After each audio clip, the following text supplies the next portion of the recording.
Go on.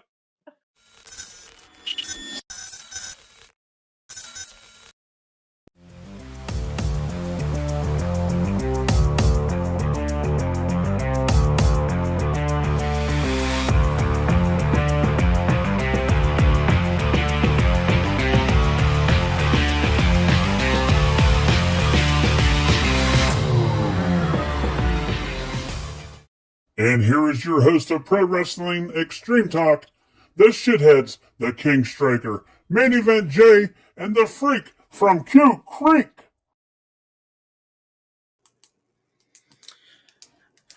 Good evening, ladies and gentlemen. I want to first apologize. We need to update the graphics and the wording on here since we no longer have a certain shithead. But that'll be down the road later on. I believe this is the first podcast without the King or JJ on here. So deal with me. It's not going to be perfect. Try to do my best. So to help me out on here, I have a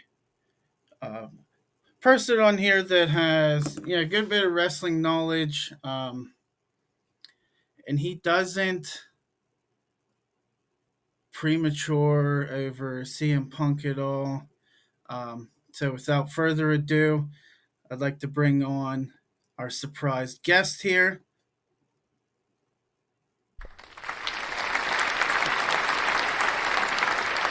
Hey, fella. What's going on, Reese? How are you? I'm good. Good. As you can see, there's a new king in town. So I guess, Reese, we got to start off. We got to address the elephant in the room, don't we? How? Yeah, I guess we should. So, as you guys all know, King Striker, so-called King, more of jester, walked away. He walked away from you guys. All because he couldn't take a little bit of ragging for his boy crush, man love, CM Punk getting his title taken away. So I did the next best thing. I took his hat away. Went over there, took it right off of him. Said, now what? There's a new king in town. No longer Striker. It is the new guys, me, Reese, and JJ.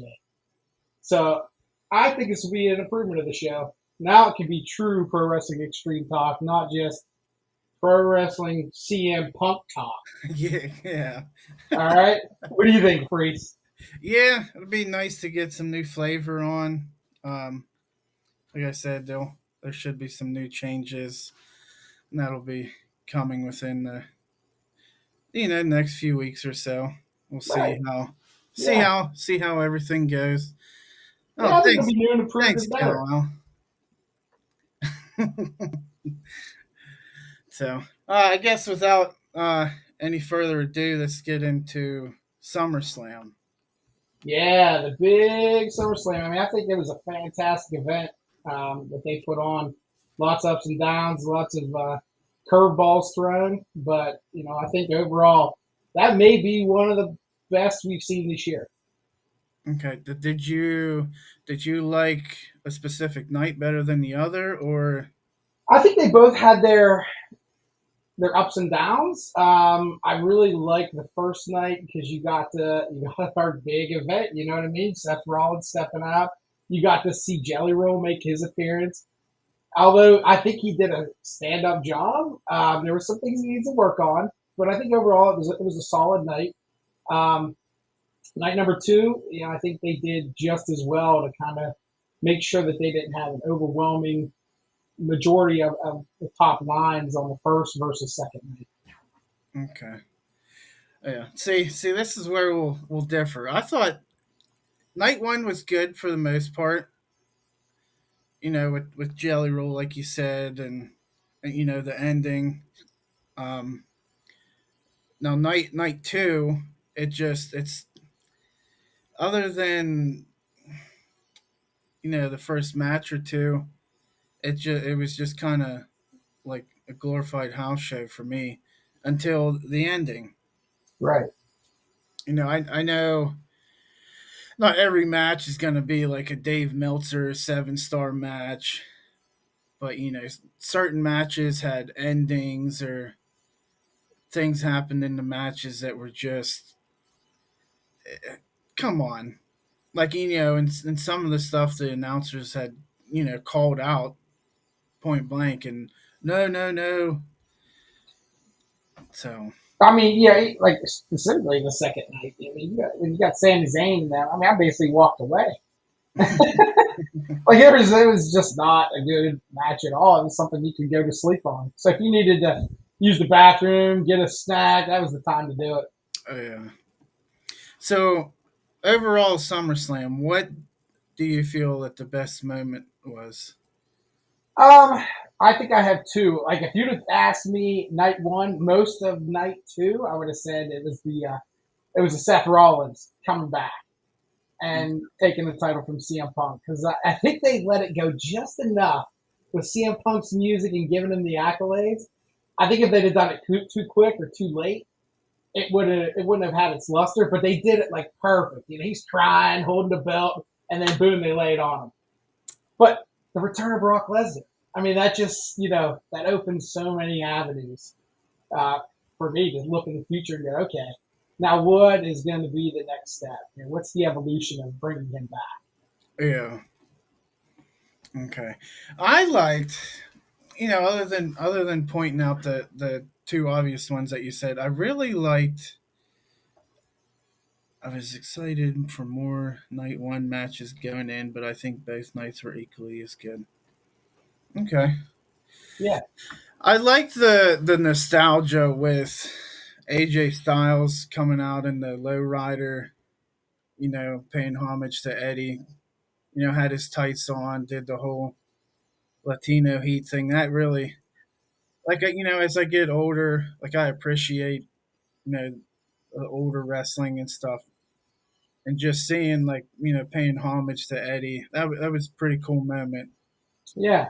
Oh, yeah, I agree. I mean, it's always nice to see, and I don't know if maybe they put that stuff in more because of the recent passing of Hulk, but kind of looking back and adding some of those pieces in of why these guys got to where they are now because of the guys they saw before, who they emulated. It's good Yeah. to see them kind of pull some of those little twists and turns into it. When you think about it, even too, with like the Hardy Boys and the Dudleys being there, at the table, ladder, and chair match.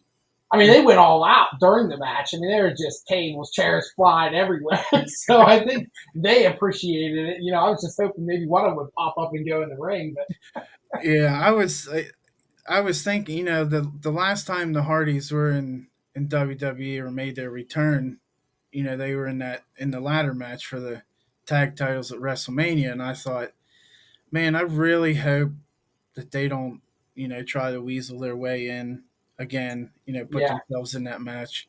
But thankfully they just showed them, and which I enjoyed.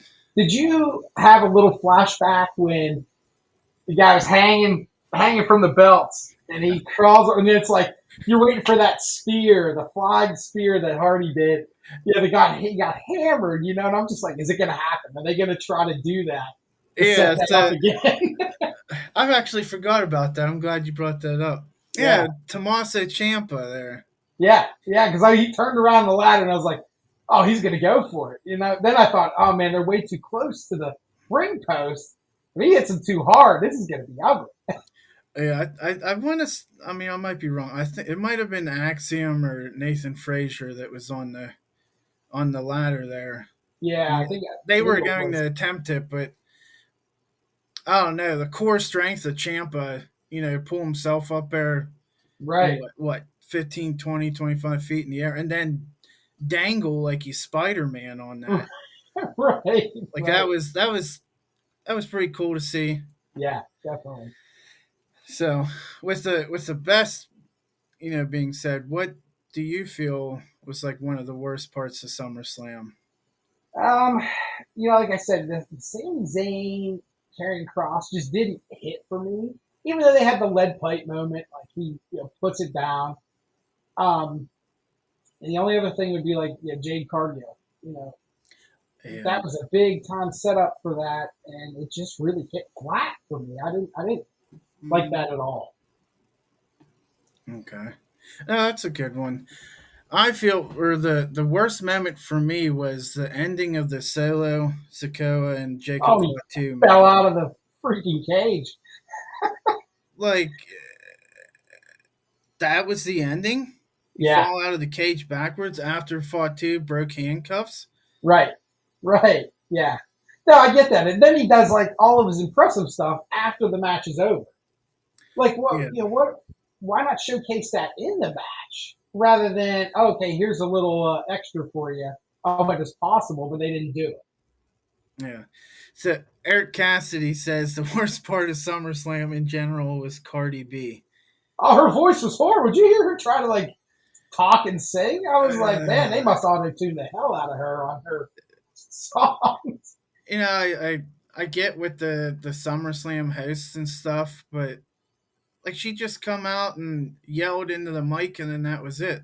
Right, right. Like I thought the host would be make decisions during the show and Yeah. but Well, that's like Kel said. Worst part was the zip tie spot. I I was mean, that was. I was getting to that. I That mean, hey, look at that, and then oh, hold on, I got to put him back in. yeah, she what? Belly to belly or Lyra Valkyria Hey, you got it right. belly to belly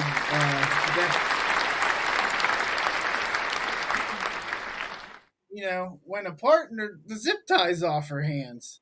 Right, and it was so visible. It wasn't, it wasn't like she just kind of slipped and went back in. It was like her hands were fully Yeah, apart. full on camera shot right to her wrists, and her one hand's over here, and the other hand's over here, and Michael Cole blatantly is her hands over zip ties, like it was blatantly obvious, Right, right, and that why would you put yourself back in zip ties? right. Yeah, just to Just get out of it at that point.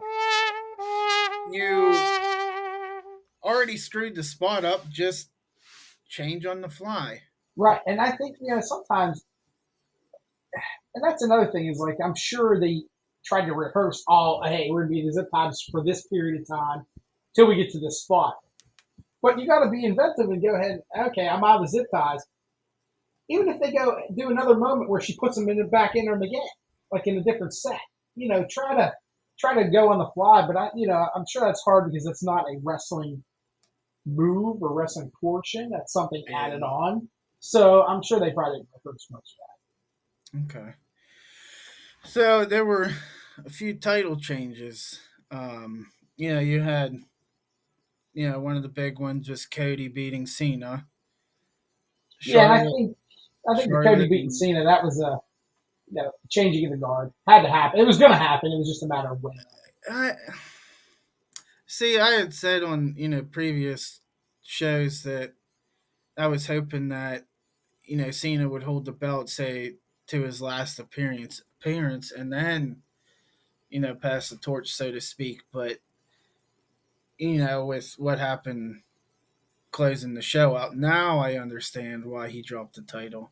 Right. I get it, but at that current time and moment, I didn't get it. Like why turn heel to face the night before, and then you're dropping the title? But it all makes sense now. Right. So Yeah. Yeah. So I think it did. They kind of set it up the way they should have at that point in time. So now they can add the next storyline of the Lesnar return. You know what I mean? So it's going to be him, Lesnar. They're going to keep going at it. Is it a Survivor Series thing where they put something big for Survivor Series for the last thing for John Cena? I mean, that's yeah. probably what we're waiting for. Even though Cena was the one who wanted Lesnar back, the next two pay-per-views are both overseas, so Brock doesn't have to wrestle in the U.S. Where's the one after what? We have Clash in Paris, and where's the next one at, Eric? Isn't that the Saudi Arabia one? I'm not sure. So another title change was the women's tag team championships. Alexa Bliss and Australia. Australia. Okay, That's right. Alexa Her. Alexa Bliss and Charlotte beat Roxanne and Raquel. How do you?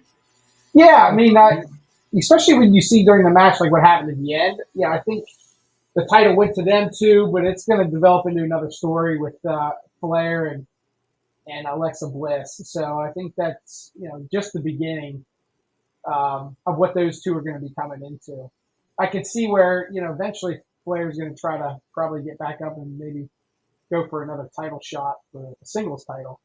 But this is her way to start garnering back some attention. So when do you think Charlotte's gonna acknowledge the F word? So maybe next week. I don't know. It's going to be interesting to see. And then the final title change. Two Oh, title boy. changes. Yeah. And probably I didn't think this was going to be a good match, but it was, in my opinion, it was a really good match. It had like the old school feel to it. Yeah. Gunther and CM Punk.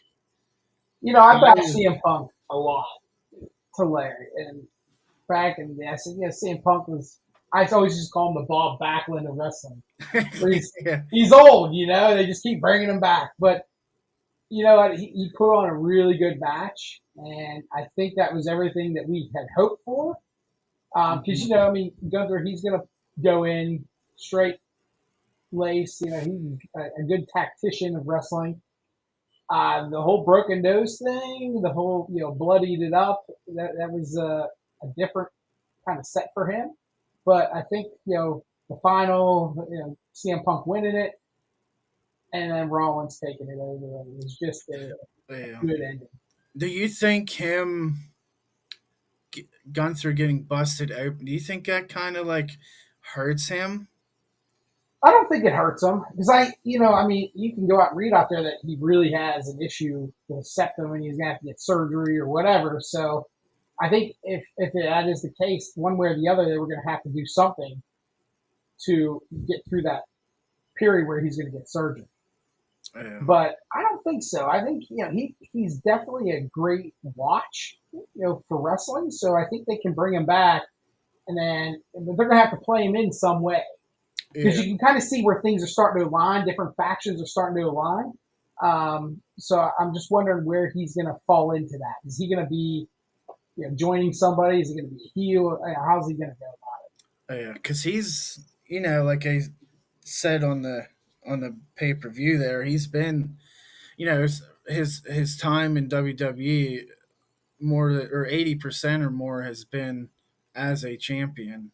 Right. Right. So I think he can come back and they might work him back into it, but I could see him coming back and trying to at least go for one of the top players.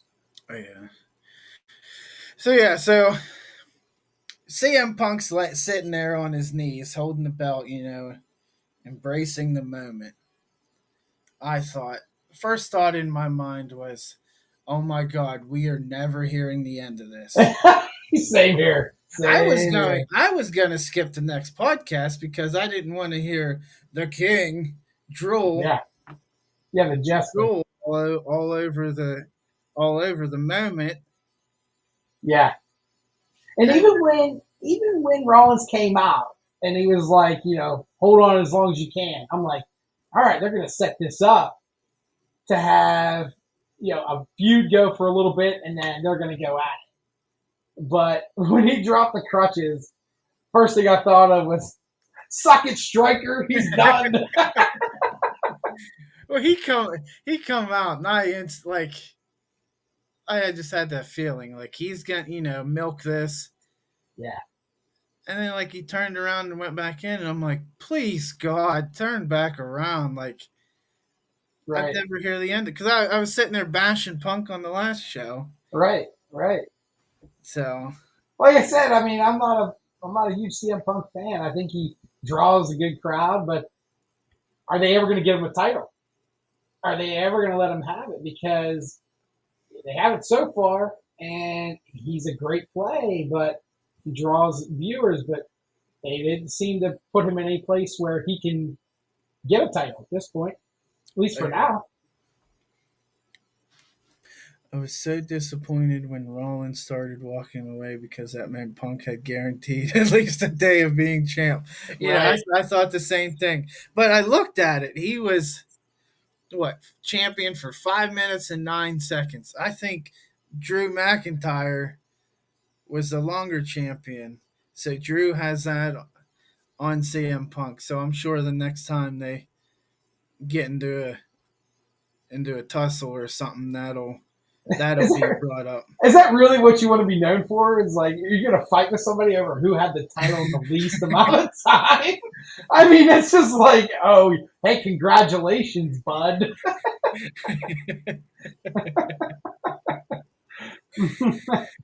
So yeah, I agree. But no, I love that moment, and Rollins come in, curb stomped him. I pulled out my phone, started calling him. Same here. He hit the fuck you button on me. Did he? He actually answered mine. It said, Larry is busy. Yeah. I thought, he answered mine, and I just hooted and hollered at him. I was like, hey, I see a Punk, nothing but a trash basket. Look at him. He's just another man's underwear is all he is. And then he hung up on me, so I stole his hat. All right, so moving forward, what were your thoughts on Jelly Roll's performance? You know what? I at the beginning, watching leading up to SummerSlam, I was like, I mean, he's not that athletic, so I was like, this is going to be hard for them to make this look good, But I think he did a solid job. Besides the points where he had to wiggle into place, which shame on the cameraman. You can put it up there and let him wiggle into place and then bring it back down. But I thought overall he did a pretty good job. I mean, he wasn't flying around, but for probably short notice and then trying to work through what he was gonna do on the canvas there, it was pretty decent. I thought it was entertaining, and he took a big shot from Logan Paul. I mean. Yeah, I was like, hold on a minute. You got to get your legs up there. You're going to really be bent in half. Yeah, that looked like that was painful. Right. I seen earlier that the one guy from NXT is Channing Stacks Tatum, or whatever his last name is. He was involved with training him.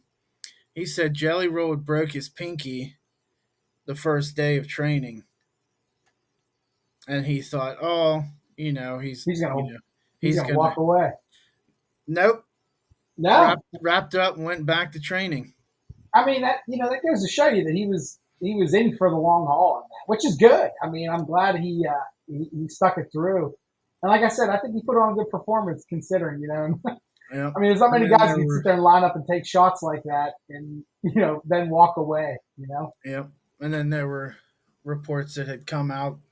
I guess he was scheduled to win that match, and anytime, most of the time when celebrities are involved in matches and stuff, they generally win, but Jelly Roll wanted to eat the pin. Yeah. So kudos to him. Yeah, and I hope we see more of him because I mean, he's entertaining. You know what I mean? He's at least entertaining when he comes out. I like Toby Keith, but I'm not a fan of Jelly Roll coming out to Toby Keith. Yeah, well, I mean, he is trying to push more country type in his music, so I'm not surprised he did that. But I think it's probably more of like a tribute to Toby more than anything else. Yeah. All right, so Jade had a women's championship match against Tiff Stratton and lost. Do you foresee any future championship matches in her future, or I don't. I mean, the match was all right. Frankly, I don't think she should have been in the title picture to begin with. Right now, this is where is it? She's just a brute, and not a good technical wrestler, or is it that she just gets off course and starts just trying to do her own thing? Yeah. I don't know because every time I see her, I'm like, yeah, she should be able to really do some good stuff, some high flying stuff, and then it just looks sloppy. Yeah. I mean, she was most of the matches she had in AEW were like quick matches where she destroyed her opponent. Right. And with being green and stuff. And I would think, I mean, I'm no wrestler by any means, but I would think with whatever what she's had 4 or 5 years of wrestling, Right. so obviously she's trained for that long a time. So jump into WWE and having the performance center, you think she would have that state of the art training, better training. You think she would show much more improvement than she has.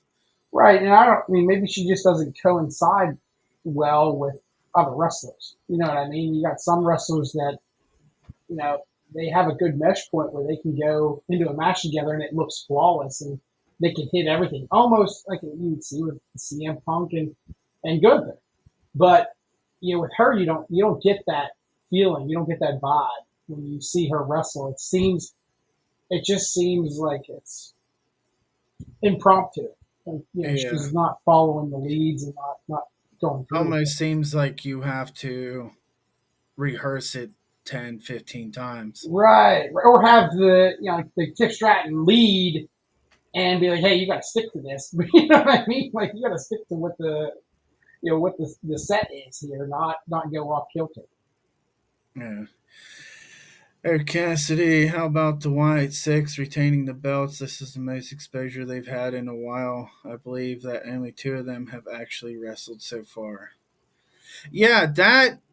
Speaking of that match, I think overall opinion, I think if the people in the truck did better with the camera angles and stuff, like it would have showcased more of what everybody was doing. But there was too many teams involved with that. I agree.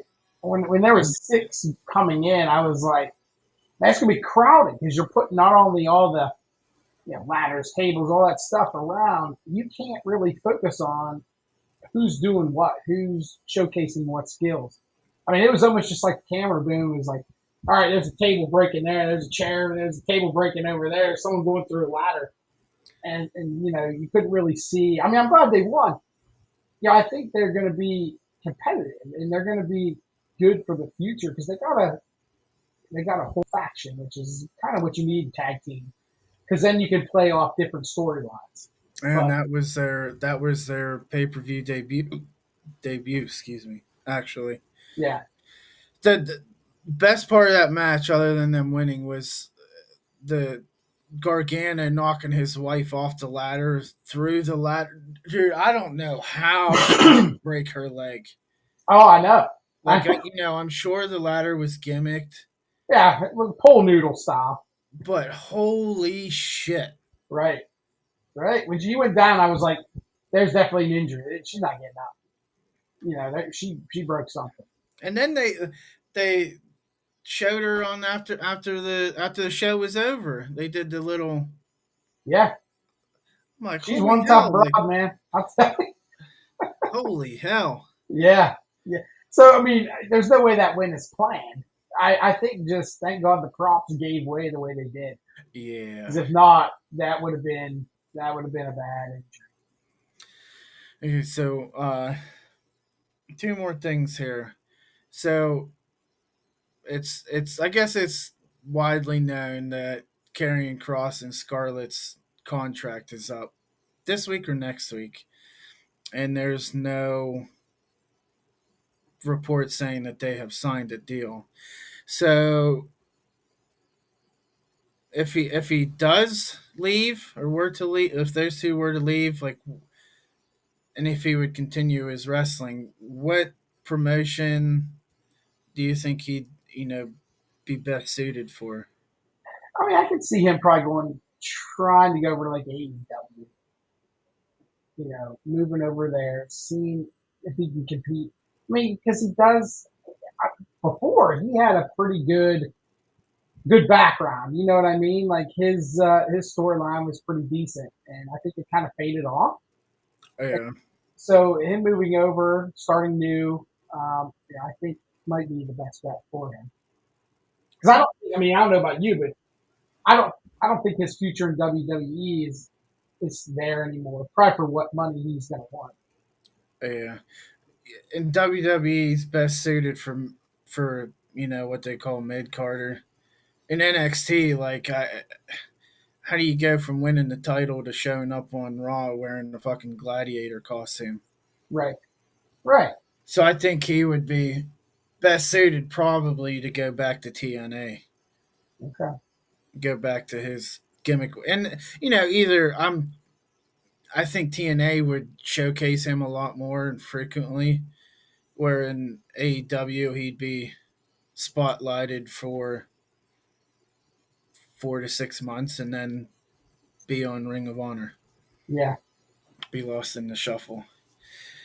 Yeah. Yeah. Unfortunately, that's probably where he's at this point until he can build back up a little bit. See if he can get some followers. Karrion Kross versus Matt Cardona. What about Killer Cross versus Matt Cardona? That would be better. So that leaves us with probably the biggest newsworthy thing out of SummerSlam. After Cody and Cena's match, Cena's bowing out to the crowd, goes to leave the ring. You hear the music. Here comes the pain. Here comes the beast. The beast is back. Brock, dude, that pop was so huge. Oh, I mean, it was. I think because it was so unexpected. Like nobody leaked that. Nobody knew that was going to happen at all. And then boom, there it is, and everybody just went berserk. I think because they know what he brings to the plate. I mean, he brings big time wrestling. He brings pain. He brings a good storyline. So it's going to be a very interesting and nice return for the Beast. And if you didn't have a reason to watch SmackDown now, You got one now. Now you do. But I think that was huge. That was huge. I was starting to question what Triple H said the night before, that we didn't see nothing yet. Right.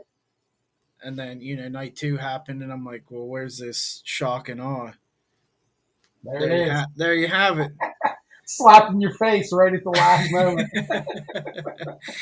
So, yeah, I mean, I guess it's Cena wanted it,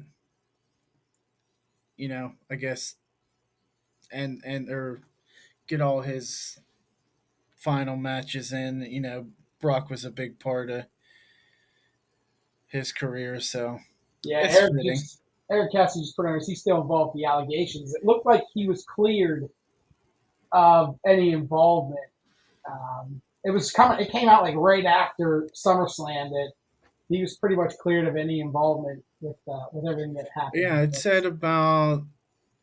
was about 3-4 weeks ago that he was cleared, and that's when they started to, Triple H said, "Hey, you want to come home?" Right. So, but that's all I'm going to say about those allegations. So he comes back, and then the accuser comes back out with the text messages again. Yeah. Like if he was found, I'm just going to shut up because I don't want to ruffle any feathers. Hey, you just got to let it play out. I mean, obviously, they know more details from the investigation than anything else at this point. Yeah. So, well, that's all I have. Do you have anything else you'd like to? No, I'm just saying I'm glad to be here. I hope everybody enjoyed the show, and it's easy to forget about King Striker because I think we've still got a good thing rolling on. So good riddance, the bad rubbish. Yeah. All right. One more thing. Eric Cassidy says, I have a final wrestling trivia question for both of you. All right, Eric. What is your question? While we're waiting, real quick, what do you think about the WWE's deal with ESPN? All right, there was a lot that ESPN just bought up. NFL Network, yeah, WWE, yeah, they got a deal. So looks like ESPN is going to be running a lot more programming than before. So, if you didn't have the world famous box, would you pay $30 a month just to watch one pay per view 12 times a year? Probably because you're going to get so much more with ESPN than what you're going to get just paying the $80 for a pay per view event on pay per view. Okay, question is, who was the first wrestler to defeat a member of the NWO? Oh, shit. Can we call a lifeline? No, I'm just kidding.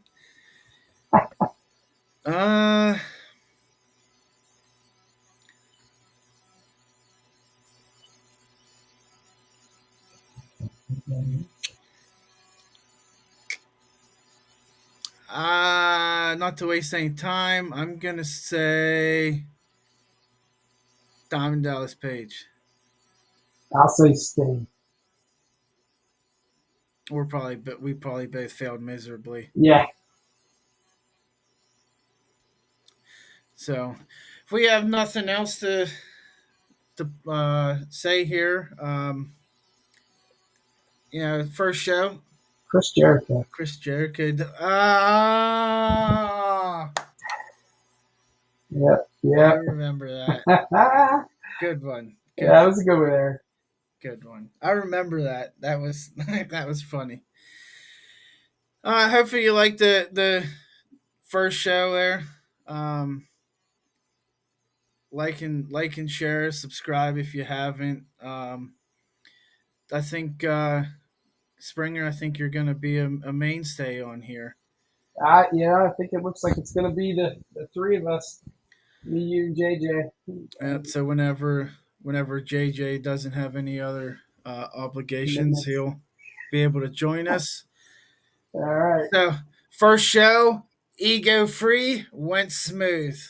Perfect. We don't have to worry about any more CM Punk ass kissing. Janelle, you miss Larry? I sure as fuck don't. Call him. Yeah, call him up. Call him up. There's no egos here anymore. Right. So thank you guys for watching. Thanks for having me, guys. Like, share, subscribe. The new top guys out.